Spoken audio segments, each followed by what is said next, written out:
కానివ్వండి. బుద్ధి చాతుర్యమున బృహస్పతి, వాక్చాతుర్యమున వాచస్పతి, సాధక బాధక చాతుర్యమున శచీపతి సమానులైన శ్రీ శ్రీ సేనాపతి రెండు స్త్రీలు కాదా, మూడు. చిత్తం చిత్తం. శ్రీ శ్రీ శ్రీ సేనాపతి మహారాజులకు జయోస్తు విజయోస్తు. జయము జయము సేనాపతి మహారాజా. చిక్కిండ జగచ్చిత్తు. నేను ఏటాడుతూ ఎంట పెడితే ఏట్లో దూసి చచ్చిపోయింది కదా. జయము జయము సేనాపతి మహారాజా. ఏమైందో? రాజుగారు రాణిగారు కూడా తప్పించుకుపోయారు దొరా. ఏడిశారు. ఎలా తప్పించుకుపోతారు? తూర్పు పడమర ఉత్తరం దక్షిణం జట్టులు జట్టులుగా వెళ్ళి గాలించండి. పండే పగడండి పగడండి. శ్రీ శ్రీ శ్రీ సేనాపతి మహారాజులకు జయోస్తు విజయోస్తు. నుంచి ఉపయోగించాం కానీ ఏం లాభం? ఏ లోకానికి పంపించిన ఆ వీరుడు చెక్కు చెదరకుండా వస్తున్నాడే. వస్తే వచ్చాడు. ఆ విద్య మా దగ్గరుంటే ఏమయ్యేదో తెలుసా? ఆ సుందరీమణులు ముగ్గురు వాళ్ళంతటా వాళ్ళు ఒళ్ళు తెలియకుండా మమ్మల్ని వరించి మా వెంటబడి వచ్చేట్టు చేసేవాళ్ళం. ఆ దెబ్బతో ముఖం చెల్లక ఆ వీరుడు ఆత్మహత్య చేసుకునేవాడు. ఆ మహావిద్య ఏమిటో చెప్పండి రాజన్, అదైనా తెప్పించుకుందాం. అది స్త్రీవశ్యం. మా తండ్రి గారి వద్ద ఉండేది. ఇస్తామంటూనే మేము దగ్గర లేనప్పుడు చనిపోయారు. ఎలా వస్తుంది? వారు పరలోకంలో ఉన్నారు. ఎక్కుంటే ఏమండి, ఇప్పుడు మీరు కావాలంటే మీ తండ్రి గారు ఆ విద్యను మీకు పంపిస్తారా? నేను తెప్పిస్తాను. ఏది పరలోకం నుంచా? తెప్పించండి. నీ తెలివి ఏమిటో నేను చూస్తాను. తెలివి గిలివి కాదండి, మనది గెలివి. తెలివే? మీకు అర్థం కాదులేండి రాజన్. నా గెలివితో మీకు ఆ స్త్రీవశ్యం తెప్పిస్తాను. నా కోరిక నెరవేరుస్తాను. ఏం కావాలన్నా ఇస్తాం, చెప్పండి. మరేం లేదు, మా ఏకాశకు పరగణ ఇచ్చి రాణించేస్తామన్నారట. నేను రాణి గారి ముగ్గురు అనిపించుకోవడం నాకు ఇష్టం లేదు.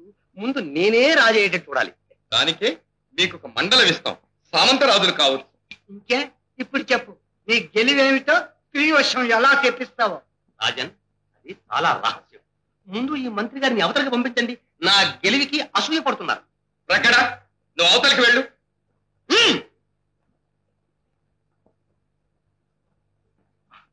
ఇప్పుడు చెప్పండి. నా గెలివేమిటో చిత్తగించారు. మీ బాధ ఈ వీరుడు ఈ లోకంలో లేకుండానైనా పోవాలి, లేదా మీకు ఆ స్త్రీ వశమైనా రావాలి. మన వీరునే పరలోకానికి పంపిద్దాం. తిరిగి రాగలని అనుమానమా? ఏమో, నాగలోకం నుంచి వరుణలోకం నుంచి కూడా తిరిగి వచ్చాడు. వచ్చాడంటే అసలు అతడు ఆ లోకానికి వెళ్ళాడో లేదో ఎవరు చూశారు? అతడు పరలోకానికి పోవాలంటే అగ్నిలో భస్మం కావాలి. అది మనం కళ్ళారా చూడాలి. నిజమే, కానీ ఆ వీరుణ్ణి అలా పంపించడం మన చేతనవుతుందా? మన చేతనకేది ఏమిటి? రాజభక్తి చేత అతనే వెళ్తాడు. వెళ్ళినా తిరిగి వస్తాడంటారా? తిరిగి వశం తెస్తాడు. గెలివంటే ఇప్పుడు తెలిసింది. ఇక మా తండ్రి గారికి ఉత్తరం రాసి ఉంచుతాం. మీరు వెళ్ళి ఆ వీరుని ప్రయాణం కట్టించండి. విషయం మాత్రం చెప్పండి. అత్యవసరమైన రాజకీయ రహస్యం అని మాత్రం చెప్తాను.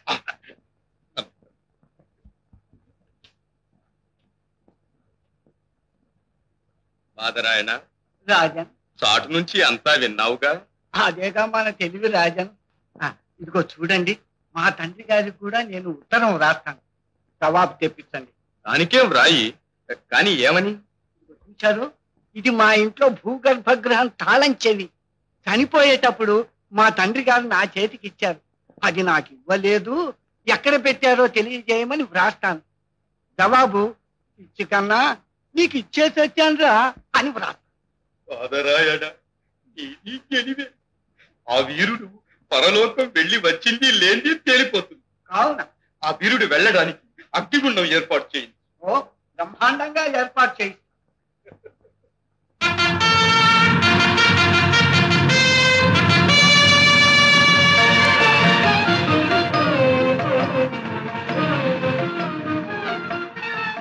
మిత్రమా, ఈ లేఖ మా పితృదేవులకు భద్రం. మా క్షేమం, రాజ్యక్షేమం నీవు తెచ్చే ప్రత్యుత్తరం మీదనే ఆధారపడి ఉంది. ఇది అంత అత్యవసర రాజకీయ తక్షణ సమస్య. రాజన్, నాకింత నొక్కి చెప్పనక్కర్లేదు. మహావీర, ఈ తక్షణ సమస్య సందర్భంలోనే ఈ లేఖ నా పితృదేవత కావున భద్రం. ఆ మాత్రం నాకు తెలియదండి ప్రగడ గారు. మిత్రమా, మీ రుణం ఎలా తీర్చుకుంటాము? మీరు గనుక ఇంతటి దివ్య కార్యం చేస్తున్నారు. కావున అతిగా ప్రశంసించకండి. అవతల ముహూర్తం మించరాదు. అవునవును. అయ్యో అయ్యో, పితృదేవతలకు ఉత్తరాలేమిటి? పరలోకానికి పోతే తిరిగి వస్తారా బాబు? దారుణం దారుణం. ఆ మహావీరుడు అమాయకుడు వెళ్ళున్నాడు. మీరన్నా చెప్పండి. శివ శివ, ఎవరికి చెప్పడానికి నేను ఎంత వాడినండి? ఆ భగవంతుని దయ. జయీభవ విజయీభవ, అంతా శుభం జరుగుతుంది. ఏడు కొట్టండి. జగదేక వీరునికి, జగదేక వీరునికి, జగదేక వీరునికి, జగదేక వీరునికి.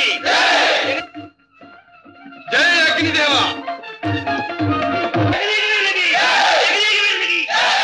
పాదరాయణ, భర్త పోయాడని తెలిస్తే పాపం ఆ సుందరీమణులు ఎంతగా విలపిస్తారో, ఏమైపోతారో. అనాథలైపోతారు. మాకింక దిట్టెవరు అని విలపిస్తూ ఉంటే మనం తెలివిగా వాళ్ళతో పాటు రోదనం చేస్తూ ఓదార్చి ఆదరించి మన అంతఃపురానికి తీసుకొచ్చి భలే భలే పాదరాయణ, మన రోదనం చూసి వాళ్ళు హడలెత్తిపోవాలి. ఏది, అక్కడికి వెళ్ళి మనం చేయవలసిన రోదనం కాస్త మచ్చ చూపించు. అయ్యయ్యో, ఇంకెక్కడి వీరుడు రాజన్, వద్దంటున్నా వినలేదు రాజన్, అగ్నిలో ఆహుతైపోయినాడు రాజన్. మాకు దుఃఖం ఆగడం లేదు ప్రగ్గడా. మేమేం చేసేవు ప్రగ్గడా? ఇక వారికి గతి ఎవరు ప్రగ్గడా? అయ్యో అయ్యో మీకేం మూడింది? ఇరువురు రోదనం చేస్తున్నారు మహారాజా. మా మిత్రుడు మమ్మల్ని అన్యాయం చేసిపోయాడు. ఓహో అదా, పోలేదు మహారాజా. చెక్కు చెదరకుండా చక్క వచ్చాడు. మీ పితృదేవతల దగ్గర నుంచి జాబులు తెచ్చాడు. ఏమి ప్రగ్గడ శ్రీవశం వచ్చి ఉంటుంది.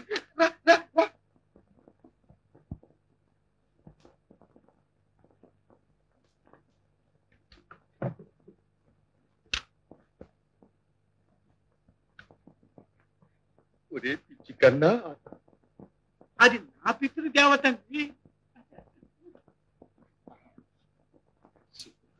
నీవడిగిన శ్రీవశ్యం రాసి పంపేది కాదు. అది మహామంత్రం. స్వయంగా చెవిలో ఉపదేశించాలి. నీవే ఇక్కడికి రా. నిన్ను చూడాలని కూడా ఉంది. ఈ వీరుణ్ణి నేనే బ్రతిమాలాను. నిన్ను తీసుకువస్తాను. ఒరే పిచ్చి కన్నా, ఆ తాళం చెవి నీకు ఇచ్చే సచ్చాను. ఇలా ఎందుకు రాశావో కానీ అరలో మరలో అర అని ఒక రహస్యం నీకు చెప్పడం మర్చిపోయాను. ఈ వీరుడి వెంట రాజుగారితో పాటు నీవు కూడా నా చెప్తాను. కావున రాజం సందేహం లేదు. ఇది నా పితృదేవత స్వహస్త లిఖితం. ఈ మా పితృదేవుల స్వహస్త లిఖితమే. ఇంకా ఆలస్యం ఎందుకు? మన పితృదేవుల దర్శనానికి వెళదాం. వలసిన ఏర్పాట్లన్నీ చేయించండి. ఓ, బ్రహ్మాండంగా ఏర్పాటు చేస్తాను. అన్నగారు, అన్నగారు, వదిన గారి మహిమ చేసి సృష్టించిన లేఖలు వారి పితృదేవతల స్వహస్థానికితాలని నమ్మి రాజుగారు ప్రగడ గారు పరలోక ప్రయాణం కట్టారు. రేపే అగ్ని ప్రవేశ ముహూర్తం. అలా మరిది గారు, ఆ ముహూర్తానికే మీకు ఏకాశకు వివాహం జరిపించాం. ఏమి ప్రాణేశ్వర? అవును ప్రాణేశ్వరి, అంతా నీ దయ. నేను నిన్ను మెచ్చినాను. కాదు ప్రాణేశ్వర, నేను నిన్ను మెచ్చినాను. నేనును మెచ్చినాను. నేనును మెచ్చినాను. నేనును మెచ్చినాను. నేను మెచ్చినాను.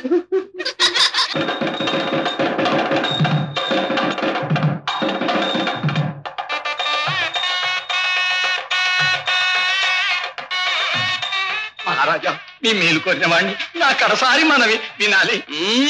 ఏమిటి అపశకులు? భటులు, ఈ ముసలివాడిని అవతలకి గంటండి. నాయనా, ఈ చేతులు కావు, నా మాట విను. ఈ ప్రయత్నం మానుకో. మహారాజా, మహారాజా, మహారాజా. శివ పాపం పండింది. ఏం చేస్తాం? బుద్ధి కర్మానుసారి. దయచేయండి.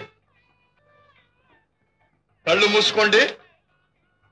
పితృదేవతలను స్మరించుకోండి. నా వెనకే అగ్నిగుండంలో దూకండి. తమ్ముడు, జాగ్రత్త. ఓ, వీరి సంగతి నేను చూసుకుంటాను. ముందు మీరు దూకండి. జై అగ్నిదేవా. రాజన్, ఇంకా చూస్తారే కానివ్వండి. అక్కడ ముందు నీవు దూకు. అమ్మో సేవకుణ్ణి, మీ వెనకనే నే రావాలి. కాదులే, మంత్రివిగా ముందే ఉండాలి. కాదు రాజన్, శాస్త్రం ఇటువంటి సమయాల్లో మీరే పెద్దలు. కాదు కాదు, ఎప్పుడు మంత్రులే పెద్దలు. రామ రామ రామ రామ రామ, మీరు పెద్దలంటే మీరు పెద్దలంటూ ఇలా ఉంచుకు పోతే అన్నగారు మీకు దూరం అవుతారు, దారి తప్పుతారు. కానివ్వండి. అవును ప్రగడ, దూకే భయం లేదు. అది కాదు రాజన్, ముందు తమరు కానిస్తే. సరే. అబ్బో మంటలు. కాదు రాజన్, వేంద్రం. అయ్యయ్యో, మీరు దారి తప్పుతారు రాజన్. అదే దూకడం అంటే ఎలాగో. పాపం అలవాటు లేదు కదూ. భటులు సాయం చేయండి.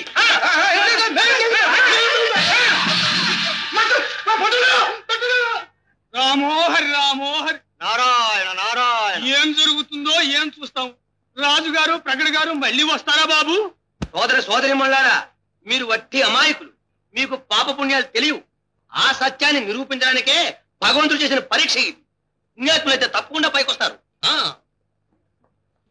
మహాజనులారా, శివకటాక్షం ఇలా ఉంది. మీకు తెలియందేమీ లేదు. మన రాజు ఆ బాదరాయణుడు వట్టి కామాంధులు మదాంధులై అయిపోయారు. వాళ్ళ పాపమే వాళ్ళను దహించి వేసింది. వాళ్ళిక తిరిగి రారు. ఆహా ఆహా, తిరుగో పుణ్యాత్ములు కనుక మీరు తిరిగి రాగలిగారు. ఆర్యులారా, ఈ మహావీరుడు అమాన్యుడు కాదు. వీరు ఉదయగిరి యువరాజులు, దేవాంశ సంభూతులు, అద్భుత శక్తులు కలవారు, దేవకన్యలను వివాహమాడిన వారు. మహావీర, ఇంక మీరే మాకు రాజు, మిమ్మల్నే కొలుస్తాం. మహాజనులారా, మీ భక్తికి నా ధన్యవాదాలు. కాని నాకు రాజ్యకాంక్ష లేదు. నా తల్లిదండ్రులు వృద్ధులు. వారిని సేవించుకోవటానికి నేను నా రాజ్యానికి వెంటనే వెళ్ళిపోవాలి. ఆశీర్వదించమని కోరుతున్నాను. అయితే మీ తమ్ముడు గారినైనా మాకు రాజుగా చేయండి. మీరే అనుకుని వారిని సేవించుకుంటాం. మరి నువ్వేమంటావు తమ్ముడు? నేనేమంటాను? ప్రజల కోరిక మీ కోరిక, నా కోరికే అదే అయినప్పుడు తప్పుతుందా అన్నగారు? కానివ్వండి. అయితే నా తమ్ముడు 2 చింతల గారికి వెంటనే పట్టాభిషేకం జరిపించి మరీ పెడతాను. శుభం శుభం. జై జగదేక